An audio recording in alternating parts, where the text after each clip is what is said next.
Birleşik Devrim'in Sesi Haber Aktüel başlıyor.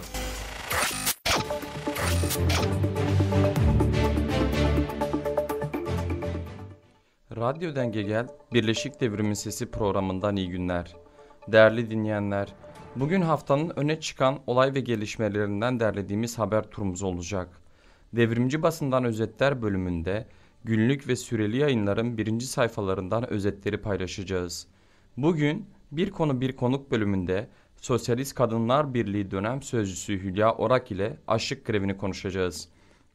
Devrimci hareketin tarihinden haftaya düşen notları Devrimci Hafıza bölümünde, hapishanelere ilişkin haber ve mektupları ise Güvercin Postası bölümünde paylaşacağız. Birleşik Devrim'in Sesi Haber.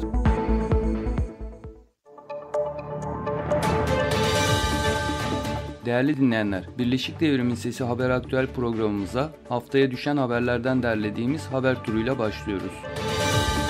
Cumartesi anneleri Maksut Tepeli'nin akıbetini sordu. Cumartesi anneleri, gözaltında kaybedilen ve katledilen yakınlarının akıbetini sormak ve faillerin yargılanması talebiyle 984. kez Galatasaray Meydanı'nda bir araya geldi. Cumartesi anneleri bu hafta 2 Şubat 1984 Ataşehir Küçükbakkalköy semtinde arkadaşının evine gittikten sonra polislerin açtığı ateş sonucu yaralanan ve gözaltına alındıktan sonra bir daha haber alınamayan Maksut Tepeli'nin akıbetini sordu. Ardından söz alan Tepeli'nin eşi Şehriban Tepeli ise eşi Maksut Tepeli'yi aramaktan ve adalet istemekten vazgeçmeyeceklerini söyledi. Konuşmalardan sonra Galatasaray Meydanı'na karanfiller bırakıldı. Ahmet'te kayıp yakınları 782. kez kayıpları sordu.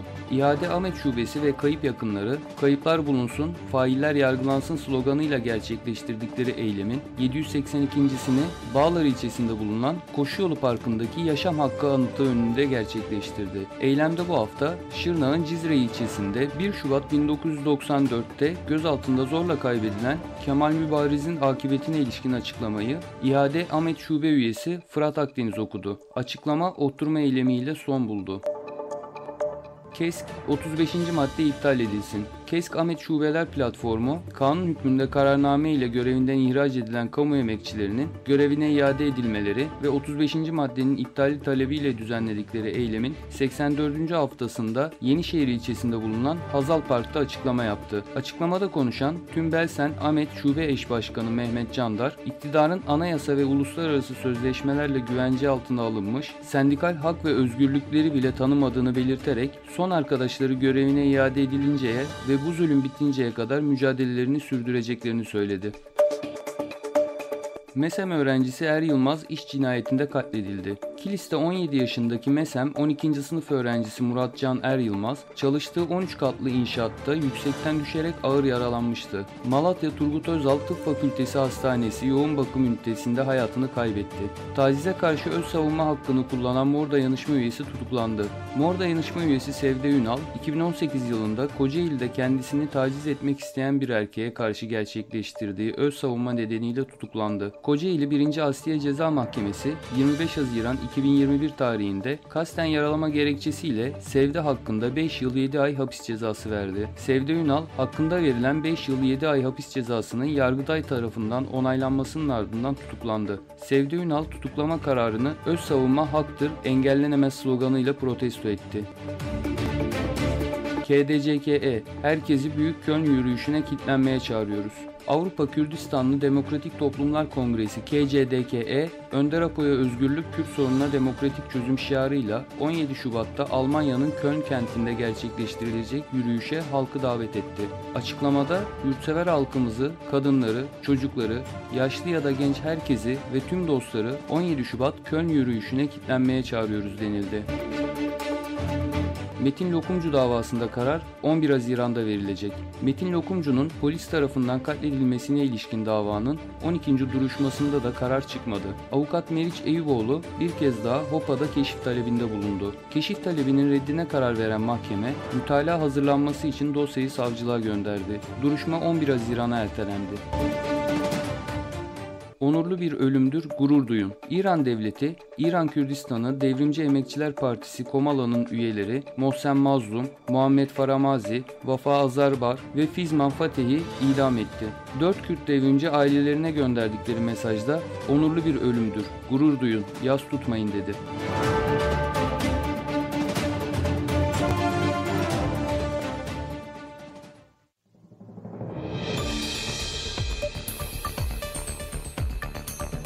Devrimci basından.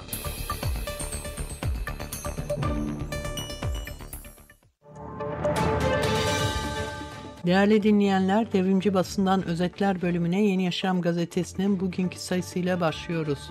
Üst başlıkta açlık grevleri 70. günde sürerken Kürdistan'daki büyük yürüyüş dünyaya umut aşılıyor diyen gazete her adımda coşku büyüyor manşet başlığını atmış ve manşet spotuna şu satırları çıkarmış. PKK lideri Abdullah Öcalan'ın özgürlüğü ve Kürt sorununa demokratik çözüm için başlatılan Büyük Özgürlük yürüyüşünde yer alan yürüyüşçüler Kars ve Van'dan yola çıkarak kent kent yürümeye devam ediyor. Yürüyüşün Van kolu Cölemerg'in Gever ilçesinde halk buluşmaları gerçekleştirdikten sonra Cölemerg merkeze geçti. Kars kolu ise alkışlar ve zılgıtlarla uğurlanarak İdir'den sonra Bazit'e geçti. Gever'in mahallelerinde yurttaşların evlerini ziyaret eden Van kolu gittikleri her yerde sevgi ve coşkuyla karşılanırken yürüyüşçüler Biji Berhadan'a Zindana sloganlarıyla uğurlandı. Yürüyüşün Kars kolunda yer alanlar ise İdir kent girişinde davul zurna ve alkışlarla karşılandı. Halk uzun süre halaylar çekti. Burada yapılan konuşmalardan sonra yürüyüşçüler Giyadin ve Bazit ilçesine doğru uğurlandı. Manşetin içinden geçmişten geleceğe bir köprü başlığıyla da manşetin içinden yürüyüş kolunun Zap suyu üzerindeki deniz gezmiş ve arkadaşları tarafından yapılan köprünün ziyaret edilmesi verilmiş.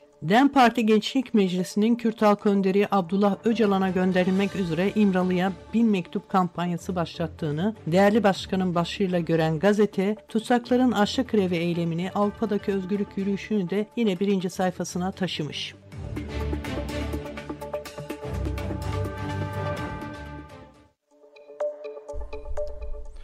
Değerli dinleyenler, 3-4 Şubat tarihli Özgür Politika gazetesinin birinci sayfasıyla programımız devam ediyor. 48 Barzani'ye dava manşet başlığını atan gazete manşet spotuna şu satırları çıkarmış. Amerika Birleşik Devletleri'ndeki Kürdistan Mağdurlar Derneği ve Berlin'de yaşayan Başure Kürdistanlı Makire Vent, Barzani ailesi ve onlara yakın 48 kişiye 24 farklı suçtan dava açtı. Washington'da görülecek mahkemede kişiler dışında kurum olarak Federe Kürdistan Bölgesel Hükümeti de suçlanıyor. 1 milyar dolar tazminat talep edilen davada Mesut Barzani, Mesrur Barzani ve Veysi Barzani'ye cinayet, kaçırma ve işkence suçlamaları yöneltildi. Hoşyar Zebari, Kamal Kirkuki gibi isimlerin de olduğu listede Barzani ailesinden hakkından dava açılan kişiler şunlar: Mesut Barzani, Meşrur Barzani, Arem Masrur Barzani, Dilşat Barzani, Lina Barzani, Nihat Barzani, Omar Barzani, Rebeya Barzani, Sayran Sabar Mustafa Barzani, Sidat Barzani, Sihat Barzani, Sirvan Barzani ve Vaysi Barzani. Şikayet dilekçesi 332 sayfadan oluşuyor. Güney Kürdistan'ı yarı monarşik bir düzenle yöneten Barzanilerin yolsuzluk ve baskılarına karşı mücadele eden Şinyar Anvar Hassan da ikinci davasını açıyor.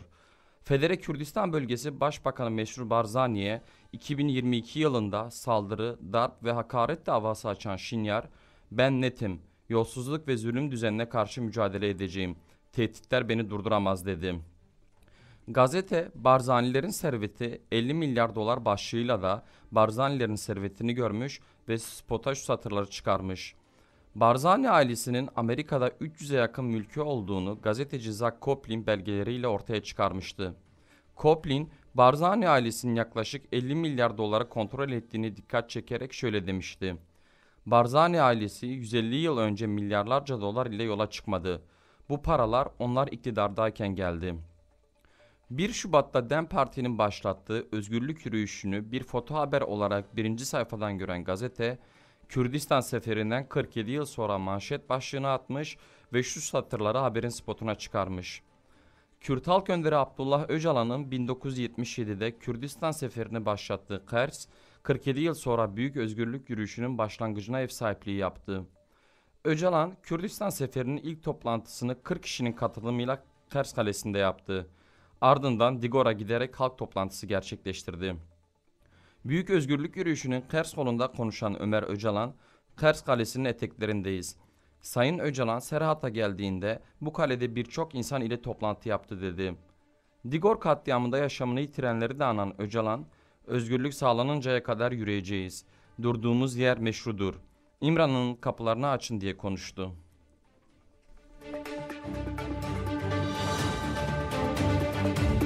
Değerli dinleyenler, Agos gazetesinin 1. sayfasıyla programımıza devam ediyoruz. Kilise saldırısında yanıtsız kalan sorular manşet başlığını atan Agos gazetesi, manşet spotuna şu satırları çıkarmış. Büyükdere'deki Santa Maria Katolik Kilisesi'ne yönelik bir kişinin hayatını kaybettiği saldırı büyük tepki toplarken Türkiye'deki azınlık toplumlarında yine tedirginlik yarattı. 2 zanlı olaydan sonra yakalandı. İçişleri Bakanı biri Tacikistan, biri Rusya vatandaşı olan IŞİD üyesi olduğunun tahmin edildiğini söyledi. Ancak saldırıdan geriye yanıtsız sorular kaldı.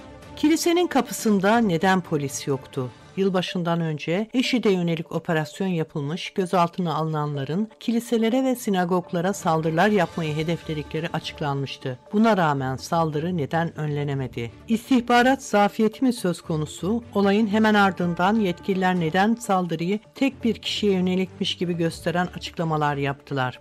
İlk aşamada tepkilerin yumuşatılması mı hedeflendi? Can Atalay'ın vekilliğinin düşürülmesini seçmen iradesine bir darbe daha başlığıyla 1. sayfadan gören Agos gazetesi, Santa Maria Katolik Kilisesi'ne yapılan saldırıya ilişkin gazeteci Hale Gönültaş'la yaptıkları röportajı da cihatçı örgütlere yönelik cezasızlık politikası var başlığıyla 1. sayfadan vermiş. Haftalık periyotla çıkan Atılım Gazetesi'nin 1. sayfasıyla programımız devam ediyor. Üst başlıkta devrimin 1. yılında başlığını atan Atılım Gazetesi, acımızda, öfkemizde ilk günkü gibi manşet başlığını atmış ve manşet spotuna şu satırları çıkartmış. Maraş-Antakya bölgesel depreminin 1. yılındayız. 6 Şubat 2023 Maraş merkezli 2 depremde kentler yerle bir oldu. Antakya, Maraş, Adıyaman, Antep ve Malatya'da büyük bir yıkım yaşandı. Deprem 11 kenti etkiledi. Devletin ihmali ve kasıtlı politikaları sonucu deprem bir katliama dönüştü. On binlerce insan hayatını kaybetti. Devlet günlerce arama kurtarma çalışması yapmadı. İnsanları enkazların altında, sokakta kalanları ise soğukta açlığa, ölüme terk etti. Halk dayanışmayla hayata tutundu. Emekçi Sol Hareket halk dayanışmasıyla yaraları sardı. Depremin üstünden 1 yıl geçti. Depremde ortada olmayan devlet rant için bölgeye akın etti. TOKİ eliyle deprem konutu yapacağız diyerek halkın tarım arazilerine el koydu. Rant uğruna ekolojik yapıyı alt üst etti. Molozları tarım ve su havzalarına yığdı. Devlet hala konut sorununu çözemedi. Depremin 1. yılında yüz binlerce insan çadırlarda, küçücük konteynerlarda yaşıyor. Depremi ağır bir felakete dönüştüren devlete karşı halklarımızın öfkesi sürüyor. 1. yılında acımız ve öfkemiz ilk günkü gibi. Unutmayalım, katilleri affetmeyelim, hesap soralım. Atılım Gazetesi sürmanşetten Can Atalay'ın vekilliğinin düşürülmesini faşist şeflik rejiminin talimatıyla Atalay'ın vekilliği düşürüldü başlığıyla görmüş. Santa Maria Kilisesi'ne yönelik saldırıyı DAEŞ kilisede katliam yaptı, bakan gizlemeye çalıştı başlığıyla veren gazete, tutsaklarla dayanışma içinde olan SP ve TAYAT üyelerine yönelik gözaltı ve tutuklama saldırısını tutsaklarla dayanışmaya tutuklama saldırısı başlığıyla görmüş. 8 Mart Kadın Platformu'nun Özak Tekstil işçilerine ziyaretini 1. sayfadan veren Atılım Gazetesi'nin 1. sayfadan gördüğü köşe yazıları ise şunlar. Gündem köşesinde yerel seçimlerde devrimci politika, Özgür Kadın köşesinde kadın uterusu demokratik silah değildir, büyüteç köşesinde işbirlikçi hainlerin de sabrının bir sınırı varmış.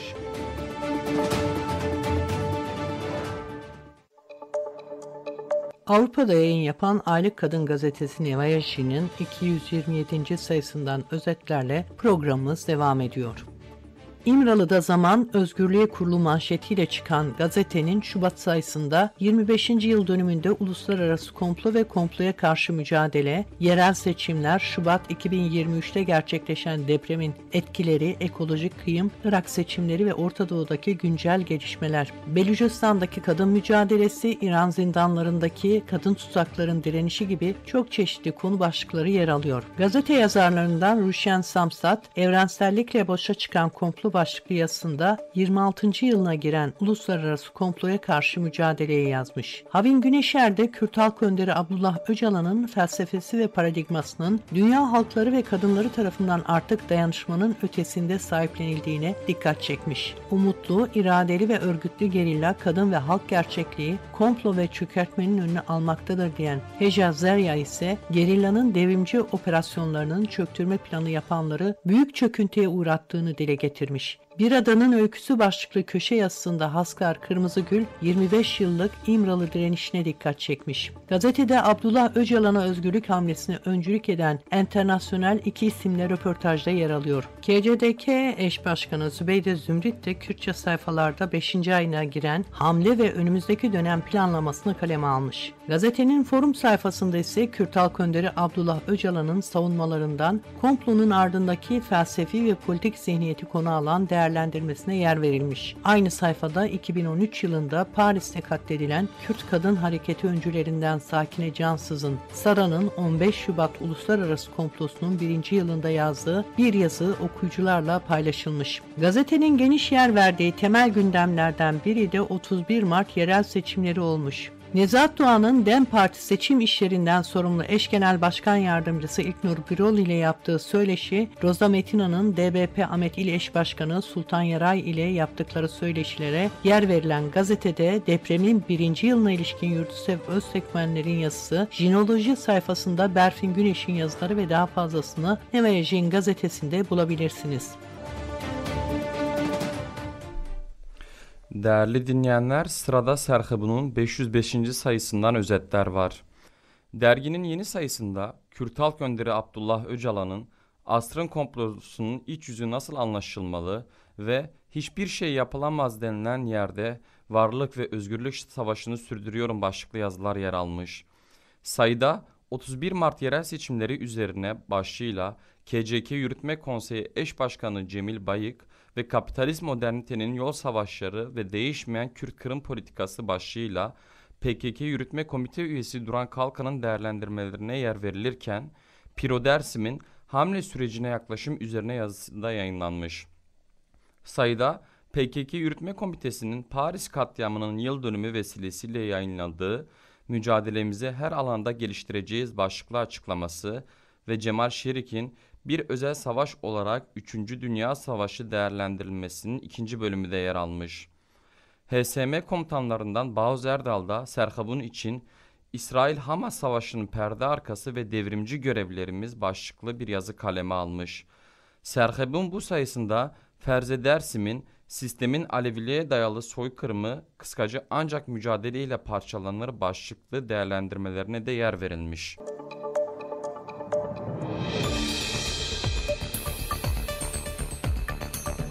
Devrimci basından. Birleşik Mücadele Güçleri tecride karşı ayağa kalk, hapishanelerdeki açlık grevlerine ses ver hamlesi başlattı. BMG'nin açıklamasından bazı bölümlerle devam ediyoruz. Kürt Özgürlük Hareketi önderi Abdullah Öcalan üzerinde 25 yıldır süren mutlak tecrit 36 aydır tam iletişimsizlik şeklinde derinleşmiş durumda. İmralı'da uygulanan tecrit yöntemi faşist devlet geleneğinin bugünkü durumunu gözler önüne seriyor. Kürt halkına ve önderliğine özel olarak uygulanan konseptin bir parçası olan İmralı tecridine karşı Kürt halkı içeride dışarıda direnişe başladı. AKP-MHP faşizmi 2014'te başlattığı çöktürme planı sonrası Kürt özgürlük mücadelesine dört bir yandan saldırıyor. Rojava ve medya savunma alanlarına yönelik işgalci saldırganlık, Kürt siyasi temsilcilerinin HDP kapatma davası, Kobane kumpas davası ve benzeri ile tutsak edilmesi, Kürt devrimcilerine yönelik suikast saldırıları ve İmralı tercihte bütünlüklü bir konseptin parçaları olarak gün geçtikçe egemenlerin beka sorunlarını aşmasının bir yolu olarak sürdürülüyor. Sokaklarda yapılan yürüyüşler, gerçekleştirilen paneller, avukat başvuruları, toplanan imzaların ardından bir sonuç alınamaması üzerine hapishanelerde yurtsever tutsaklar süresiz dönüşümlü açlık grevi başlattı. Türkiye Devrimci Hareketi'nden tutsaklar ise destek açlık grevleriyle karşıladı.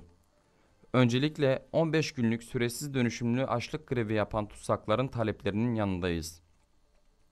Bir yanda İmralı tecridi, bir yanda yeni inşa edilen S, R, Y tipleri ile Türkiye ve Kuzey Kürdistan hapishanelerinde artan baskı ve tecrit, dört bir yanda derinleşen sömürü, savaş, katliam düzenini sürdürme koşulunun temeli olarak gözüküyor.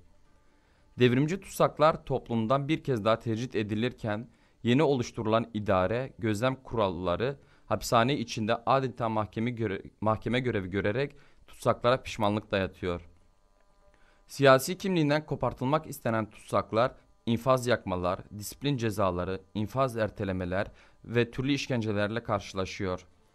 Hasta ve ağır hasta tutsaklar tahliye edilmeyerek öldürülüyor ya da ölümünden hemen önce tahliye edilerek devletin bu politik cinayetlerindeki rolü örtülmek isteniyor. İmralı tecritini uygulayanlarla işçi emekçi sömürenler ortaktır. Kürt Özgürlük Hareketi önderi Abdullah Öcalan'a iletişimsizlik dayatanlar Türkiye'yi de Halklar Hapishanesi'ne dönüştürmüştür. Bizler Türkiye Devrimci Hareketi'nden, Kürt Özgürlük Hareketi'nden devrimciler olarak birleşik mücadele güçlerimizle halklara, işçi emekçilere, kadınlara, gençlere çağrı yapıyoruz. Gerçek özgürlüğümüz, kurtuluşumuz, işçi sınıfının ve ezilenlerin ortak mücadelesinden geçmektedir. Kürt halkının meşru talepleriyle ve mücadelesiyle ilişkilenmeden bunu gerçekleştirmek imkansızdır. Bu yüzden sesleniyoruz. Tecride karşı ayağa, hapishanelerdeki açlık grevlerine ses ver. Mücadele Birliği sitesinde yer alan "Zindanları yıkalım, halk iktidarını kuralım" başlıklı açıklamadan bazı bölümlerle devam ediyoruz. Faşist devlet, işçi sınıfının, emekçilerin, Kürt halkının büyüyen mücadelesinin önünü alabilmek için saldırılarını yoğunlaştırmış durumda. Bu savaşın en sert yaşandığı cephelerden biri de zindanlar cephesi. On binlerce siyasi tutsağın rehin olarak tutulduğu, işkenceler ve yalnızlaştırma politikaları ile tutsakların iradelerinin kırılmaya çalışıldığı zindanlarda devrimci tutsaklar kıyasıya bir savaş veriyor. Faşizm, işçi sınıfının ve Kürt halkının öncülerini teslim alabilirse toplumu daha kolay baskı altına alacağının ve yönetebileceğinin hesabını yapıyor. F tipi ve yüksek güvenlikli zindanlardan sonra devrimci tutsaklara mutlak tecridi dayatacak S, Y tipi zindanları inşa etmeyi planlıyor. Yurtsever tutsakların onlarca zindanda tecridi parçalamak ve Kürt halkının özgürlük mücadelesine dikkat çekmek amacıyla başlatmış oldukları açlık grevi 2. ayını geride bırakmış durumda.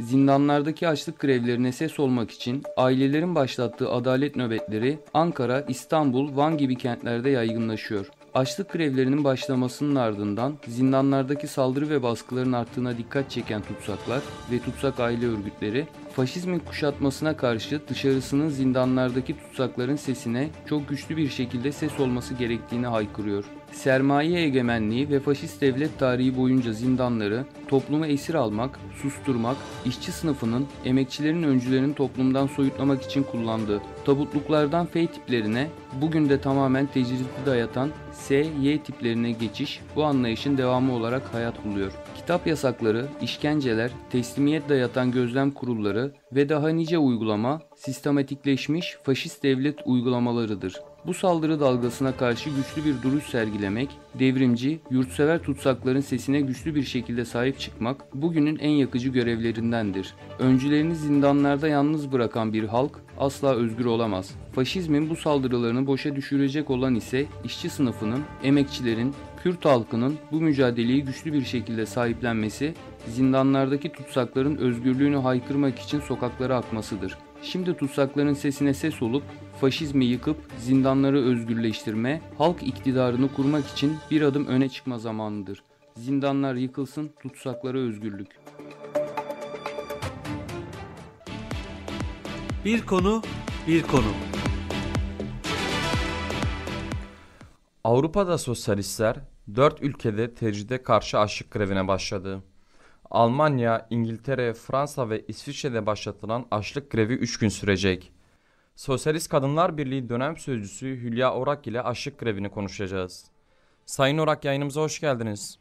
Hoş bulduk. Merhaba. İyi yayınlar diliyorum. Teşekkürler. Sayın Orak, bildiğiniz üzere Berlin'de bir açlık grevi gerçekleşti. Ve Berlin'deki açlık grevinin ardından Almanya, İngiltere, Fransa ve İsviçre'de de tutsaklarla dayanışmak için açlık grevi örgütlediniz. Evet. Kısaca açlık grevi eylemlerine ilişkin bilgi verebilir misiniz? Teşekkür ediyorum. Böyle bir fırsatı verdiğiniz için iyi yayınlar diliyorum Teşekkürler. tekrardan.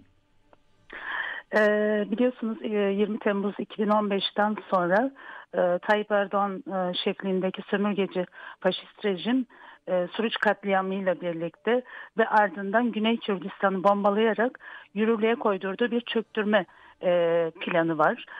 Bu planın bir parçası olarak da tutsaklara yönelik tecrit ve baskıyı boyutlandırdı. Bu hala da devam ediyor. Hapishanelerde çıplak arama, linç girişimleri, süngerli oda, işkence, taciz, cinsel taciz, tehdit, hakaret gibi şiddet pratikleri devam ediyor. İnfaz yapmalar, tahliye geciktirmeleri, yayın yasakları, iletişim cezaları, görüşçü yasakları da tecrit sisteminin farklı biçimleri olarak uygulanıyor. Tutsak kadınlara yönelik cinsel şiddet, hücre cezaları ile birlikte uygulanarak gizlenmeye çalışıyor. Biz bunun en bariz örneğini Garibe Gezer örneğinde gördük. Garibe Gezer'e hapishane görevlileri tarafından uygulanan tecavüz ve işkence sonrasında katletme politikaları bugün tüm kadın tutsakları tehdit ediyor. Bunun yanı sıra Kürt Halk Önderi Abdullah Öcalan'a dönük mutlak tecrit 3 yıldır kesintisiz olarak sürüyor. Öcalan şahsında yurtsever tutsakların ve ağırlaştırılmış müebbet hapis cezası alan tutsakların her türlü sosyal, siyasal, hukuki hakları da gasp ediliyor. Tutsakların iradesini kırma, teslimiyeti örgütleme ve bu yolla faşizme karşı kesintisizce süren direnişi dağıtma amacıyla gerçekleştirilen saldırılara karşı yurtsever tutsaklar 27 Kasım'dan bu yana Türk Devleti'nin hapishanelerinde dönüşümlü açlık grevi eylemindeler. Aileleri dışarıda adalet nöbetleriyle mücadeleyi yükseltiyorlar. Türkiye Kürdistan'ın birçok yerinde dayanışma, açlık grevleri örgütleniyor. Bizler de tutsakların bu direnişinin Avrupa'da, Türkiye ve Kürdistan'da ortak bir mücadeleyle, birleşik bir mücadeleyle aşılabileceğine inanıyoruz. Bundan dolayı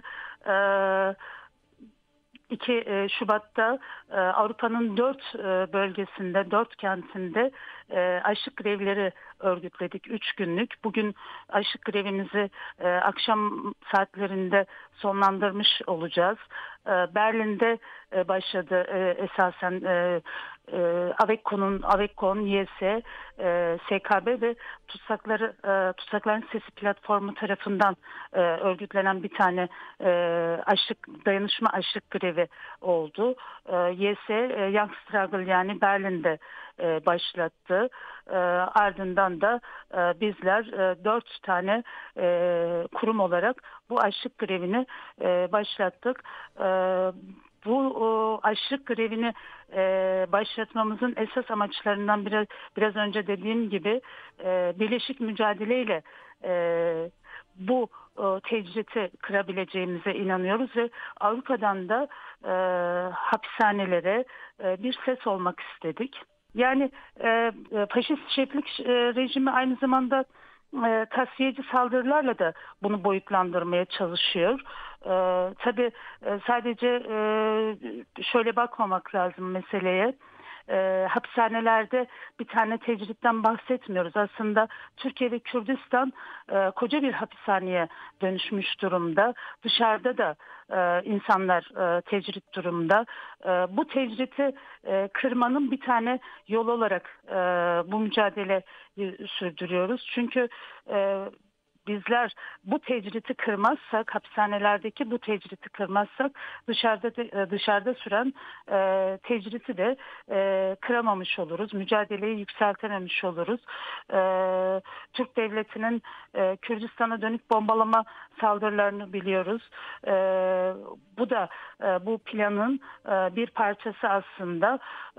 Toplamda bu planın çökmesi bakımından bu mücadeleyi önemsediğimizi belirtmek istiyorum ben. Şunu da ifade etmek istiyorum. Tabii sadece Türkiye Kürdistan'da değil, Kürdistan'ın Rojilat'ta da aynı yöntemlerle başka bir emperyalist devlet tarafından başka bir hapishanelerde de başka bir çöktürme planı uygulanıyor. İran'da biliyorsunuz süren bir açlık grevi var. Buradaki kadın tutsaklar da açlık grevindeler. Biz buradan bu açlık greviyle Rojilat'taki kadınların direnişini de selamlıyoruz. Kürdistan'ın 4 parçasında süren bu tecrit politikalarına karşı da sesimizi Avrupa'dan yükseltmiş oluyoruz. Sayın Orak, değerlendirmeleriniz için teşekkür ediyoruz. Ben teşekkür ediyorum. İyi yayınlar diliyorum size. Ben bütün ilerici, devrimci, yurtsever halkları da, insanları da bu direnişe, Türkiye Kürdistan'da süren, hapishanelerde süren bu direnişe sahiplenmeye, farklı biçimlerle, yöntemlerle sokak ayağını da örgütleyerek bu direnişe sahiplenmeye çağırıyoruz aynı zamanda. Teşekkürler Sayın Orak, çağrınız için. Teşekkürler, iyi yayınlar. Teşekkürler.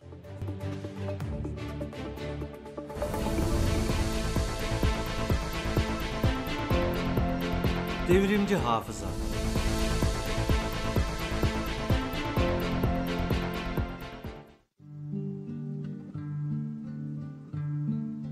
Değerli dinleyenler, bugün 22 Ocak 1980'de başlayıp kısa sürede kentin tüm emekçi kesimlerini harekete geçiren TARİŞ direnişini hatırlayacağız.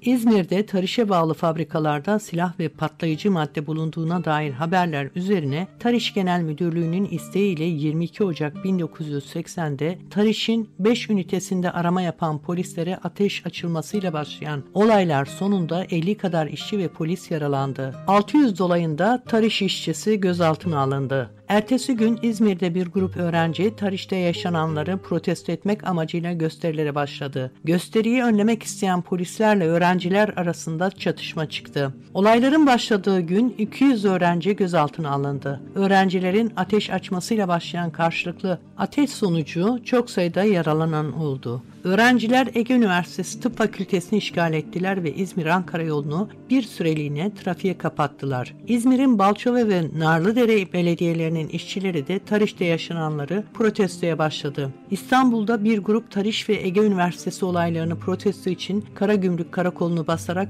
5 polisle 5 bekçiyi nezarethanesine hapsetti. 8 Şubat günü iplik fabrikasında işçilerle polis arasında çatışma çıktı. İkisi polis, 10 kişi yaralandı. 10 Şubat günü TARİŞ'te otomatik silahlı kişiler polise ateş açtılar. Olaylar daha da büyüdü. Göstericilerden 500'e yakını gözaltına alındı. 11 Şubat günü İzmir Adalet Partisi İl Merkezi basılarak bombalandı. Çiğli Havaalanı yolu barikatlarla göstericiler tarafından kapatıldı. Ancak 3 saat sonra açılabildi. İplik fabrikasındaki işgal olayı devam etti. Bütün işçiler fabrikanın içinde kaldı. Demir kapılar kapatıldı. Direniş başladı. 14 Şubat günü mekanize askeri birliklerin gerçekleştirdiği saldırı sonrası fabrika boşaltıldı. 20 Şubat'ta üretim jandarma gözetiminde başlatıldı. Aramalarda suçlamaları doğrulayan kanıt elde edilemedi.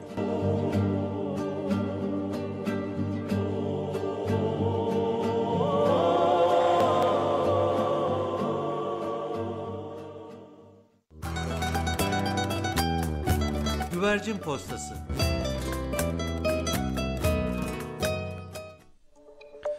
Değerli dinleyenler, programımızın Güvercin Postası bölümüne hapishanelerden derlediğimiz haber turumuzla devam ediyoruz. DEM Partili Celal Fırat'tan hak ihlalleri raporu. DEM Parti İstanbul Milletvekili Celal Fırat, Marmara L tipi hapishanesine gerçekleştirdiği ziyaret sonucu yaşanan hak ihlallerine dair rapor hazırladı. Meclise sunulan ve hak ihlallerinin sistematik bir hal aldığının belirtildiği raporda, AKP iktidarı insan haklarını hiçe sayan keyfi işkence yöntemlerini uygulamaktan geri durmamaktadır ifadeleri yer aldı. Şakran Kadın Kapalı Hapishanesi'ne koğuşlar basıldı.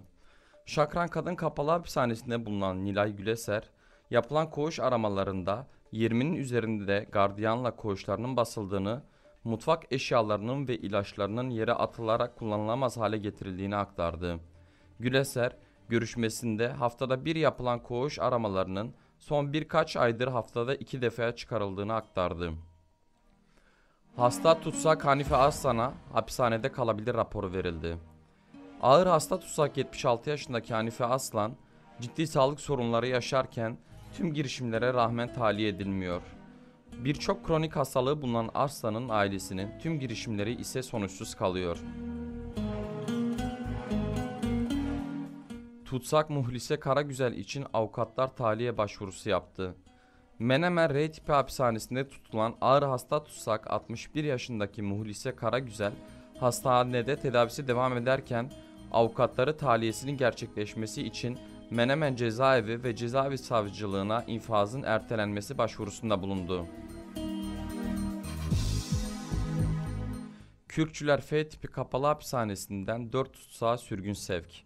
Adana Kürkçüler F tipi hapishanesinde tutulan Mustafa Şıhı, Seda Şimşek, Mazlum Taşkın ve Hasan Ateşçi başka cezaevlerine sevk edildi. Ailelerinden edinilen bilgilere göre Şıhı, Şimşek ve Taşkın Burdur yüksek güvenlikli kapalı cezaevine, Ateşçi ise Antalya hapishanesine sevk edildi.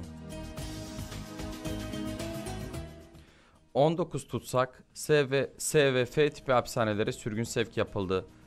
Ege Tuhayder'in paylaştığı bilgilere göre Balıkesir, Manisa ve İzmir'de bulunan hapishanelerden 19 Ocak'tan bu yana toplam 19 tutsak farklı hapishanelere sevk edildi.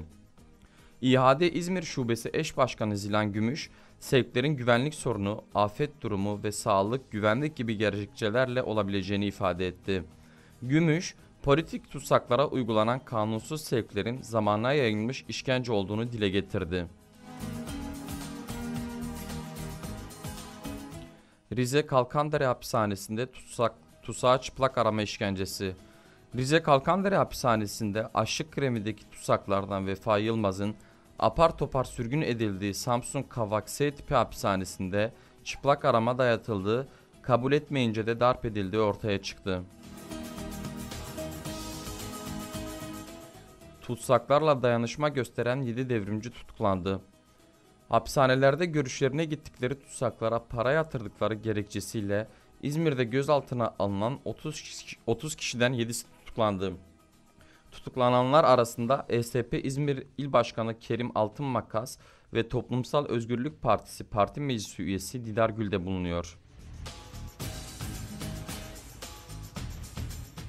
Avrupa'daki sosyalistler tecride karşı 4 kentte açlık grevi başlattı. Kürt halk önderi Abdullah Öcalan'a yönelik uygulanan tecride karşı Türkiye ve Kürdistan hapishanelerinde sürdürülen açlık grevlerine destek için Avrupa Ezilen Göçmenler Konfederasyonu, Tutsakların Sesi Platformu, Sosyalist Kadınlar Birliği ve Young Strangler tarafından Almanya'nın Köln, Fransa'nın Paris, İngiltere'nin Londra ve İsviçre'nin Basel kentinde eş zamanlı olarak 3 günlük açlık grevi başlattı. 30 Ocak günü mecliste yapılan oturumda vekilliği düşürülen Can Atalay'ın mektubuyla programımız devam ediyor.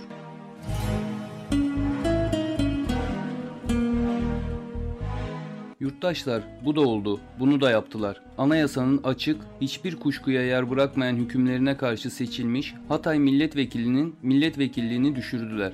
Hukuk tanımazlığın, kuralsızlaşmanın bu boyutlara gelmesine yine de şaşırıyorum. Türkiye Büyük Millet Meclisi'nin bu suça ortak edilebilmesine onun adına üzülüyorum. Kimin hangi hakkı, hangi yetkiyi nasıl kullanacağının öngörülemediği, kuralsızlığın egemen olduğu bu halin memlekete vereceği zararlardan ülkem adına endişe duyuyorum. Türkiye bu kuralsızlık, hukuksuzluk deli gömleğine sığmayacak. Hep beraber göreceğiz. Peki onlar bitti dediler diye ben görevimi yapmaya çalışmaktan geri mi duracağım? Asla. Hatay halkına, yıkılmış bir kentin ortasında oy kullanan insanlara karşı borçluyum.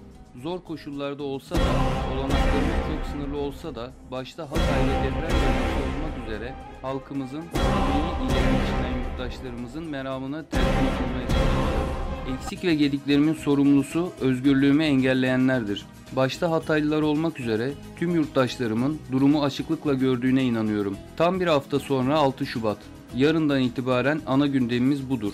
Uygulamaya bulaşmak istemeyenler, kendini dışında tutmak isteyenler varmış. Uygulamayı bir arayış olarak takdim edenler varmış. Milletvekillerinin haklarını korumakta birinci dereceden sorumlu olan TBMM Başkanı yurt dışına gitmiş. Başka bir biçimde takdim etseler de, başka yere baksalar da, başka yere gitse de, imzaları olmasa da tarihe anayasanın askıya alınmasına ortak olanlar olarak geçecek. Saygılarımla yurttaşlarıma duyururum.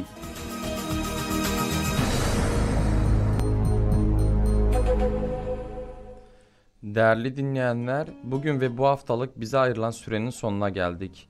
Programımızı Ocak ayında yitirdiklerimizin anısına Grup Kızılırmak'tan Gidenlerin Ardından ezgisiyle noktalayacağız.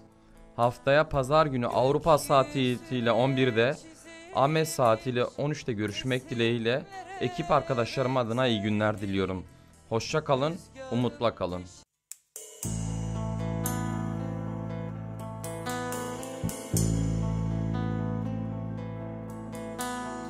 Gökyüzüne çizilmiş resimlere benzerdik. Rüzgarın peşine takılan bir nefes gibiydik. Kırdı dallarımızı fırtınalar, boranlar. Kaldı bahar çiçekleri üzerinde sevgimiz. Gökyüzüne çizilmiş resimlere benzerdik. Rüzgarın peşine takılan bir nefes gibiydik. Kırdı dallarımızı fırtınalar, boranlar. Kaldı bahar çiçekleri üzerinde sevgimiz.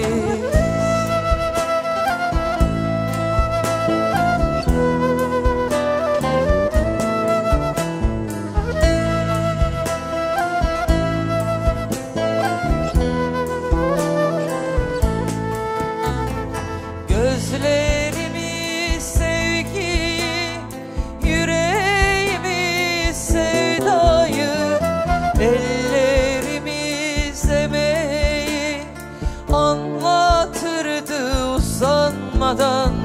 Kırdı dallarımızı fırtınalar, boranlar.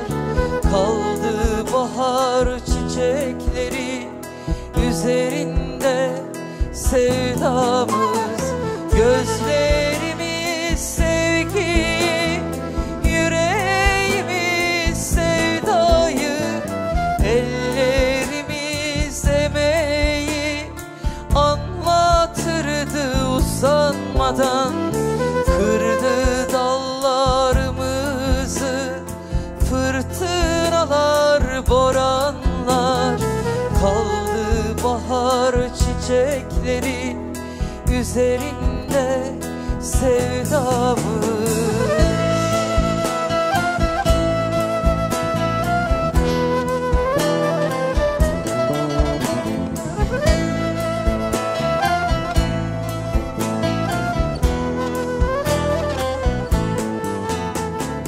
Uzak dağ başlarında yanan ateşlerdeydik. Kentin sokaklarında dalga dalga özgürlük. Direndik, teslim olmadık, binlerce kar delendik.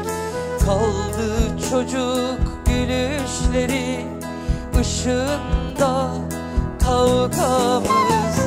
Uzak dağ başlarında yanan ateşlerdeydik. Kentin sokaklarında dalga dalga özgürlük. Direndik, teslim olmadık, binlerce kar delendik. Kaldı çocuk gülüşleri ışığında kavga.